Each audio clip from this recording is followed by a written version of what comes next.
The trouble with telling the story of Pink Floyd's Atom Heart Mother is that nearly everyone involved eventually decided it wasn't worth telling.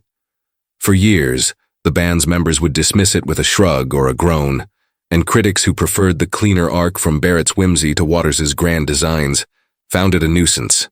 A half-symphonic detour with a cow on the cover, but if you listen without prejudice and trace the circumstances of its making, you find a record that is more than a footnote. It's the sound of a band stranded between identities, ambitious yet insecure, making a brazen attempt to scale a wall they didn't fully understand. In that friction, between aspiration and uncertainty, craft and accident, you can hear the motor that would power their later work, and you can also hear a time when English rock still believed it could wander into the conservatory, steal the sheet music and get away with it. The setting matters. London, 1970. Clouds the color of tin hanging over the Westway. The city still in the long, hungover fade from the swinging 60s. Pink Floyd had survived the implosion of Syd Barrett, the band's original songwriter and Pied Piper. But they hadn't yet found a new muse. They had reputation, certainly. They could fill halls with immersive light shows, and they were popular with students who wanted to be moved by something heavier than pop. Still, they were not yet the Pink Floyd that would command stadiums and corporate boardrooms. They were a group who could improvise for a half hour and make it hang together, but whose albums wandered. Between soundtracks and live sets, they started to amass a vocabulary: drone, ostinato, tape loop, choral swell, without yet knowing where to apply it. In this uncertain mood, they found themselves in a studio, huddled around a set of ideas that band historian shorthand reduces to a single unwieldy word: sweet. The thought, partly born of pragmatism and partly of teenage bravado, was to make a long-form piece that could dignify their art rock reputation and set them apart from the shorter pop songs clogging the airwaves. The Beatles had broken up. King Crimson had dropped a slab of doom prog the year before. The Moody Blues sang symphonically and found an audience. If everyone else was building cathedrals, why shouldn't Pink Floyd build one too? What makes Atom Heart Mother fundamentally interesting, not just as a catalog curiosity, but as a human artifact, is how nakedly it reveals the band's predicament. They had replaced Barrett's vision with a committee, and committees do not dream in a straight line. For the title suite that occupies the album's first half, they had sketches. A heavy-footed opening theme with brass and timpani pounding like a regiment gone slightly off time. A pastoral interlude that feels like sunlight through hedgerows. A wordless choir carrying long vowels across a field. A machine-grown section that clatters and lurches. A final coalescence that sounds like triumph achieved despite confusion. They knew what it should feel like. Grand, strange, English, but not how to get there. Enter Ron Geeson, a Scottish composer and multi-instrumentalist who had long been a friend to the band and was intimately connected to Roger Waters. Geeson is one of those figures who never gets enough credit because he didn't get to sculpt something obviously timeless. But in 1970, he was exactly the sort of odd genius bands hired when their ambition outpaced their schooling. He understood orchestration. He knew what 8 trombones could do against a sustained organ chord, or how a choir could modulate dignity into friction. Pink Floyd, by their own admission, did not. They could imagine a film score, but needed someone who actually read the script. The session tapes bear witness to the awkward alliance. The band laid down a skeletal sequence, a series of sections that form the backbone of the suite. There is the hammered motif that critics like to describe as militaristic, a kind of lumbering procession that threatens to tip over its shoelaces but never quite does. There is the floating section, where David Gilmour's guitar enters almost tentatively, as if apologizing for showing up in the wrong room. There are the churning transitions, where Nick Mason's drums act like a rail car trying to climb a hill and barely making the grade. It's imperfect, and the imperfection is what forced the next step, to drape this bone structure in brass and voices in a way that would make it sound like intent rather than accident. Geeson's contribution is everywhere, but it's present most in the way the orchestra and choir shape the space around those riffs. He was not writing melodies to be sung along, he was coloring the negative space.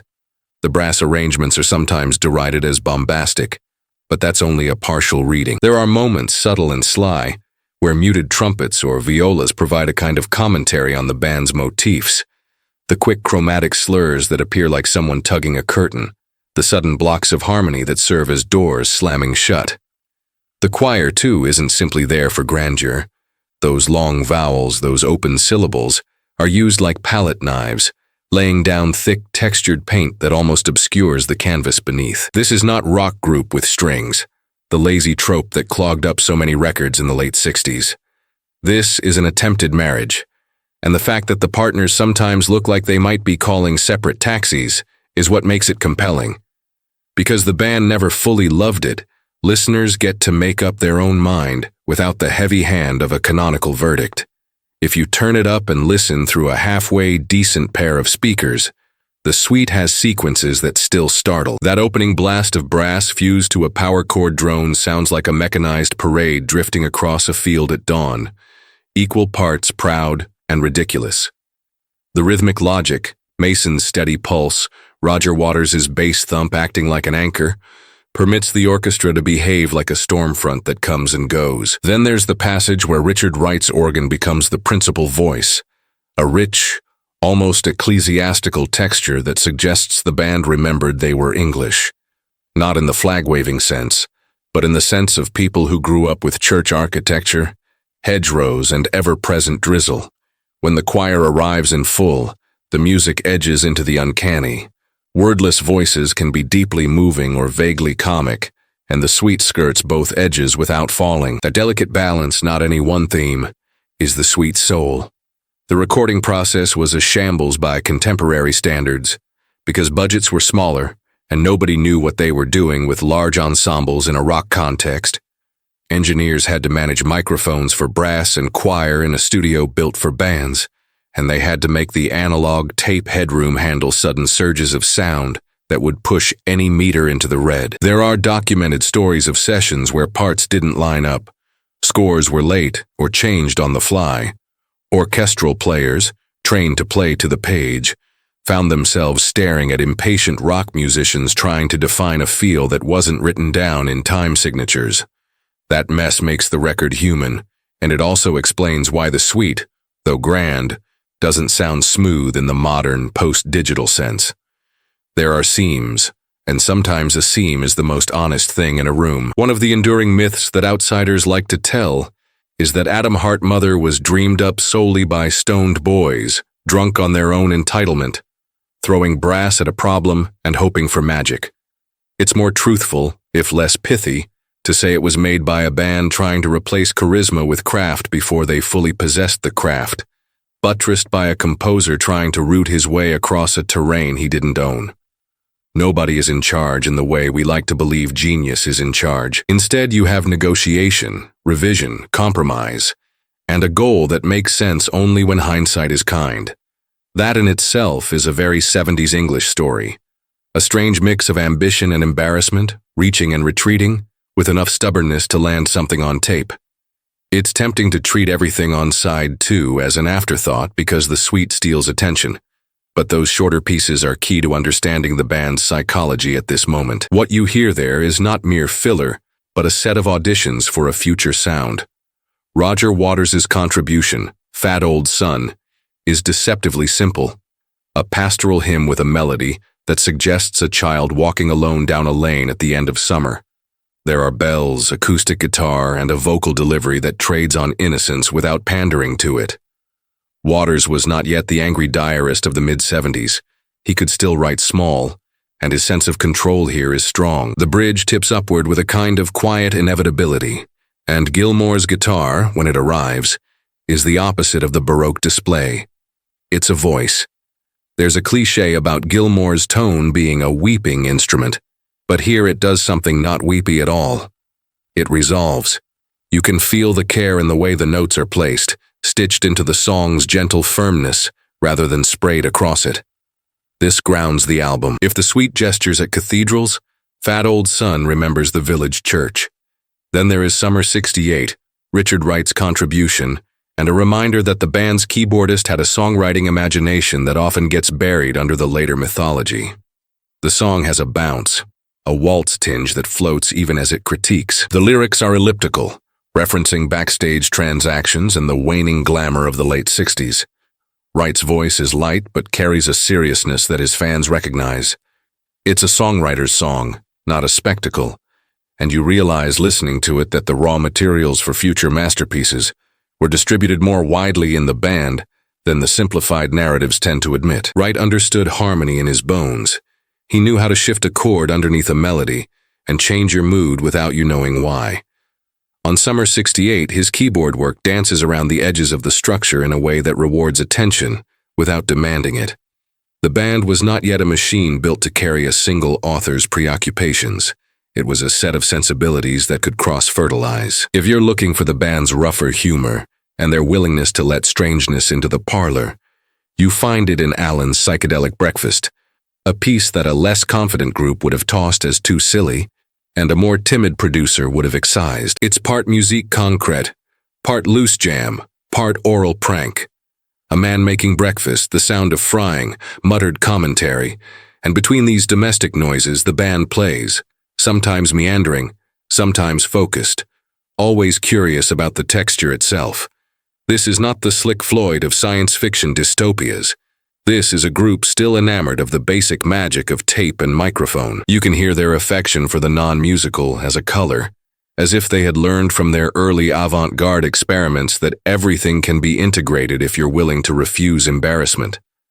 The track is polarizing because listeners often want albums to declare their seriousness in neon.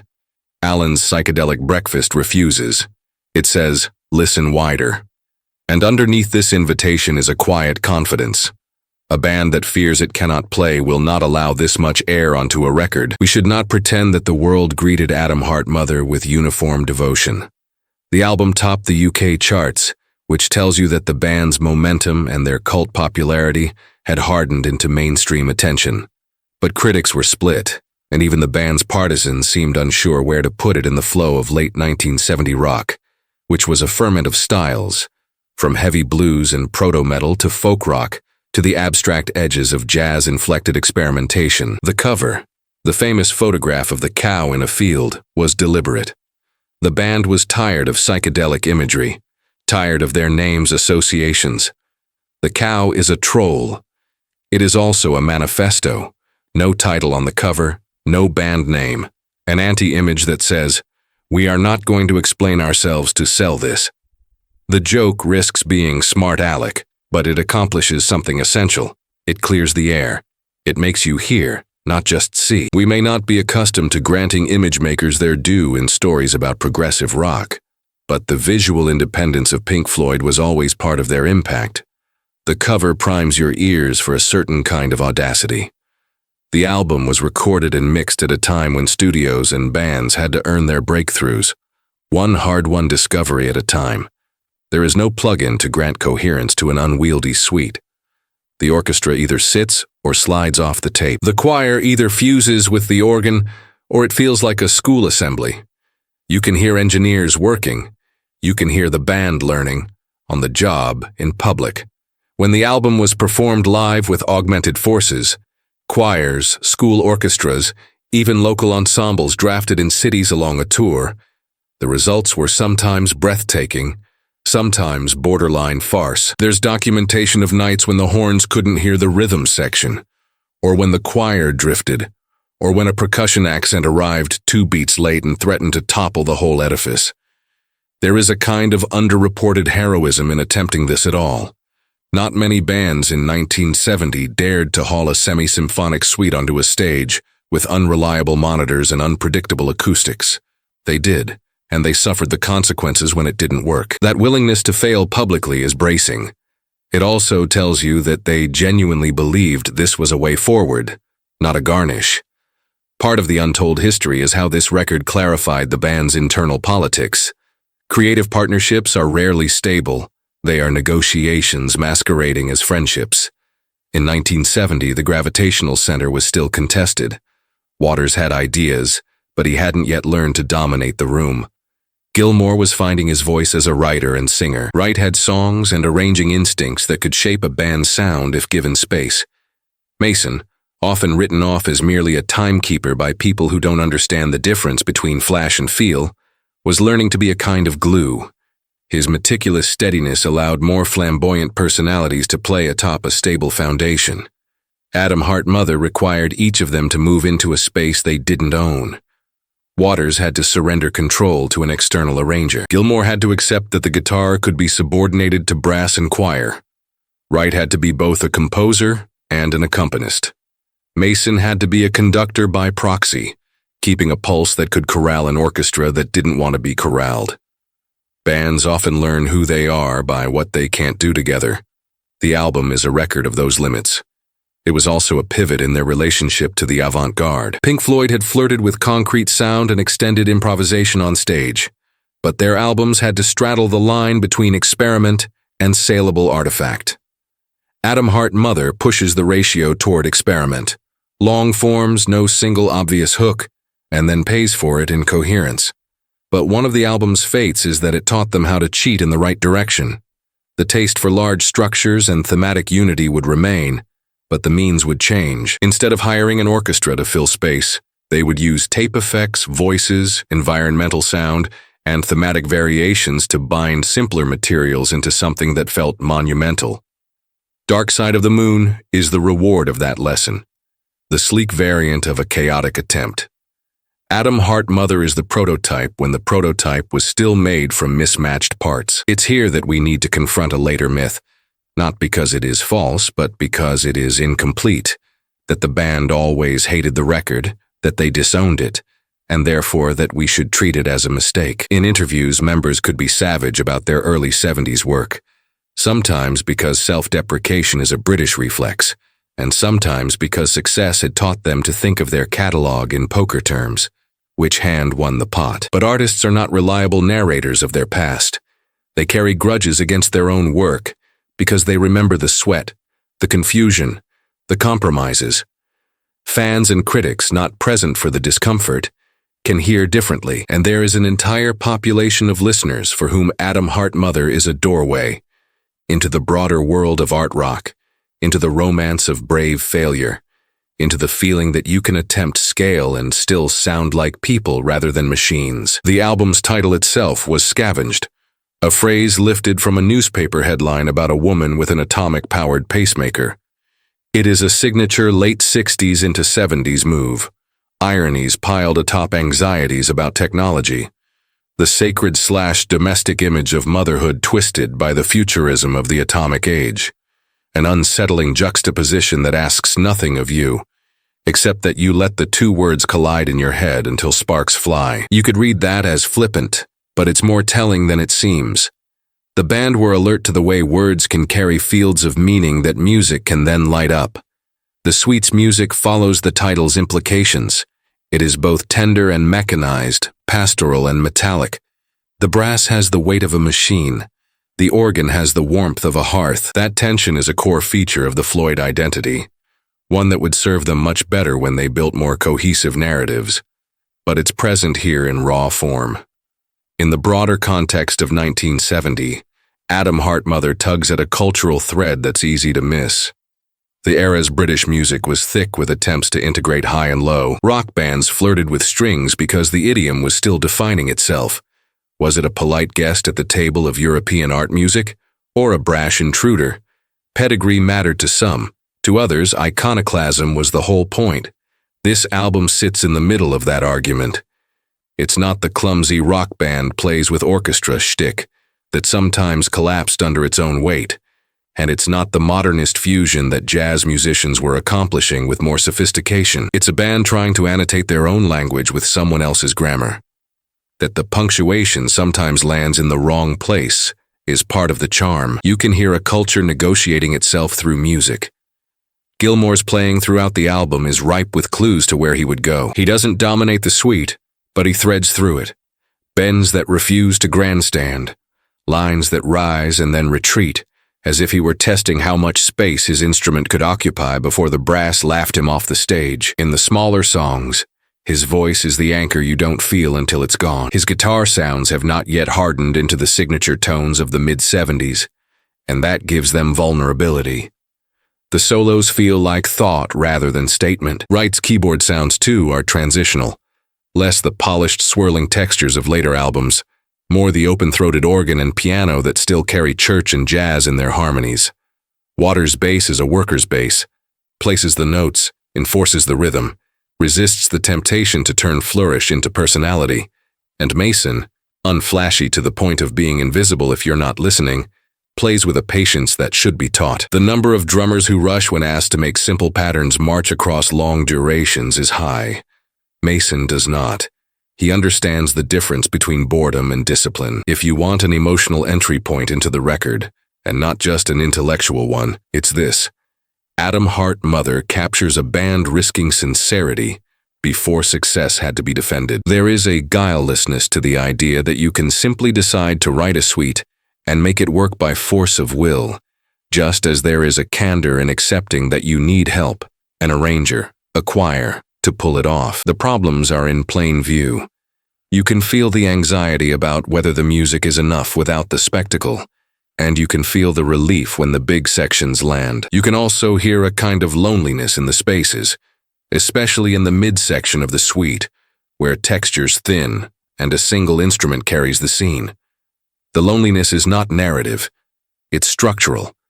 When a piece casts its net wide across 20 minutes of tape and lacks the alibi of a singer telling you a story, every choice echoes longer. The band is exposed, and that exposure is what lets a listener step closer. There is no laser show on the record to distract you, no conceptual slogan to lead you through.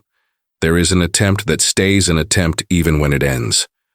For some, that is infuriating. For others, it's moving. Live performance was a laboratory and sometimes a brutal teacher. Performing the suite with orchestras taught the band that external forces can do violence to internal time. It also taught them how to lash the ship tighter. By the time they pivoted into the next albums, they had learned to generate the epic feel without importing fragile apparatus. They had learned how to use tape loops like a choir, how to pan sound to create breadth where once a horn section would have stood, how to let found sound act like percussion that never tires. It's a lovely paradox that a record made partially because of a gap in their training became the training ground for a technique that made them self-sufficient. There is also an underappreciated social component to the album's genesis. The late 60s London scene was dense with collaborations, favors, and odd friendships.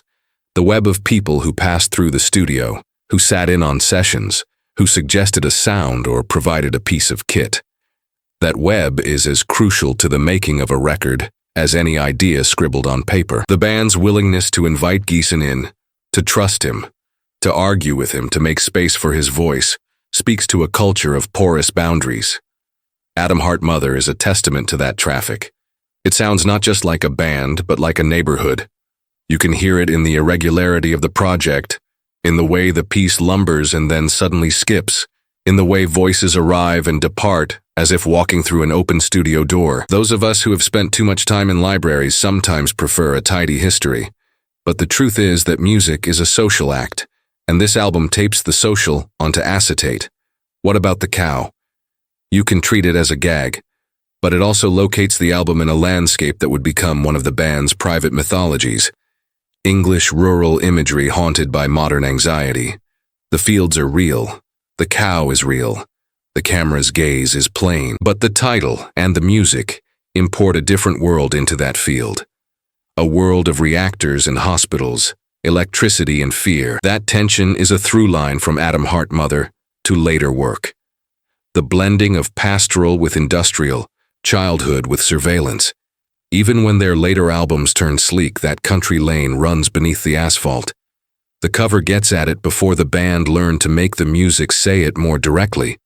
This is not to romanticize. One of the irritations of the era's rock writing is its tendency to interpret any rural signifier as spiritual authenticity. The cow is not authenticity. It is a simple, stubborn image that refuses to be assimilated. The band was saying, "I dare you to make a story out of this." They were also saying, "We refuse to put our brand on a sign and beg you to buy it." The anti-commerce stance is still commerce, of course. The record company printed the covers and shipped them. But the message matters because it tells you how they wanted to be heard. It would be comfortable to end the story here, with the album as a noble mess that prepared the way for better things. But the untold history includes a quieter aftermath. Listeners who fell in love with the exact qualities the band found embarrassing. People who adored the rawness of the concept, who were inspired to play with tape because of the breakfast noises, who learned harmony from the blunt drama of the brass. Musicians who realized that you could fail publicly and then use that failure to climb. I have sat with players who will confess that Adam Hart Mother gave them permission. Permission to take a long form seriously. Permission to imagine voices without lyrics. Permission to be grand without a libretto. In a way, this album has always been understudied because it embarrasses our narratives. We like to chart progress as a steady incline. We prefer a hero's journey with setbacks that are neat and meaningful. Pink Floyd's actual development, like most bands, was a zigzag. The fact that this zig crosses a field with a cow on the cover and a newspaper headline for a title is inconvenient for tidy storytellers. Of course, there are reasonable objections. The suite's repetition can dull ears that want harmonic adventure. The choral writing can feel blocky. The brass can blare without enough counterpoint. The second side can seem contextless beside the first. If you prefer music that either collapses you in its arms or leaves you with a moral, Adam Hart Mother will not do. The album demands patience and offers mood in return. Some will find that too little. That's fair. But the dismissal by some of the band's later voices should not be the final word. They were reacting to their own frustrations, to memories of bungled concerts, to the grind of talking about a thing you no longer wish to defend. We are allowed to build our own canon, and that canon can include albums that make us argue with ourselves. There is a moment deep in the suite, a lull where the drums fall back and the choir holds an extended chord, the organ breathing underneath, a horn stepping forward like a cautious animal. The harmony is not exotic, it is simple. But in that simple space, time opens. You can feel, just for a bar or two, the sensation of an idea hanging in the air before it decides what to do. This is the sensation artists chase. The suspended second when choice hasn't collapsed into outcome. Adam Hart Mother is full of those seconds, because it is made of indecisions that were dignified by tape. If that sounds like a backhanded compliment, it isn't. It's praise for the courage to allow the unknown to remain audible. Later, when the band became a machine that produced polished concept albums with the precision of a bureaucracy, critics invented the story that Pink Floyd were always grand architects. But anyone who loves them knows that their power came from the friction between architecture and accident. Adam Hart Mother is the evidence. It has pillars and scaffolding, but it also has ladders left leaning against walls, ropes dropped in corners, the sound of someone walking across the nave to fetch a misplaced tool. The suite's climax is a lift, but you can still see the beams. I find that moving. It tells you the building didn't appear. It was built by people who were still learning how to build. None of this means that Adam Hart Mother is a secret masterpiece hidden in plain sight, waiting for the right critic to anoint it. That would be another myth. It is instead a real record made by real people in a transitional year, whose flaws are revealing rather than disqualifying, whose experiments are audible rather than hypothetical. Its history isn't told because it doesn't fit anyone's propaganda. Not the band's later brand, not the critics' need for clean arcs, not the fans' desire for a perfect discography. But history isn't obligated to flatter.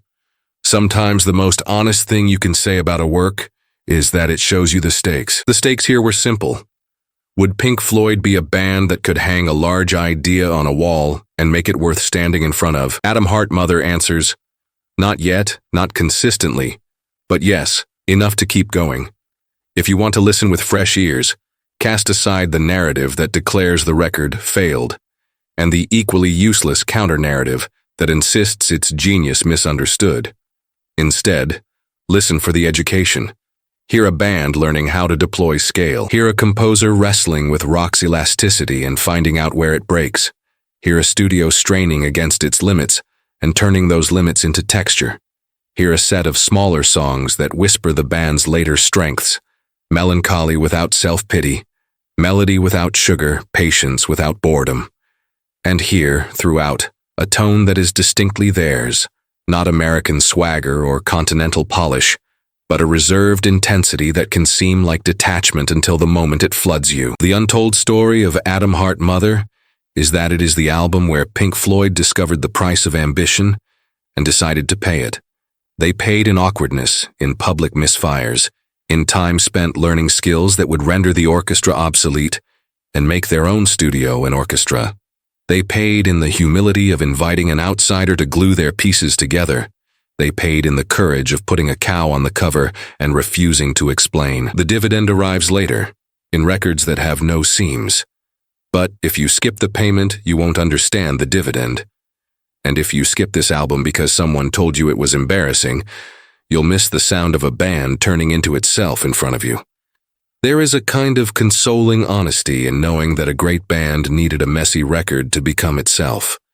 The next time someone calls Atom Heart Mother a misstep, ask them what they've made that risked as much without a net. Ask them whether they'd rather live in a world where bands only release work once the answers are known, or in a world where 45 minutes of tape can capture the moment before the answers arrive. The latter world is harder on the ego, but kinder to the truth.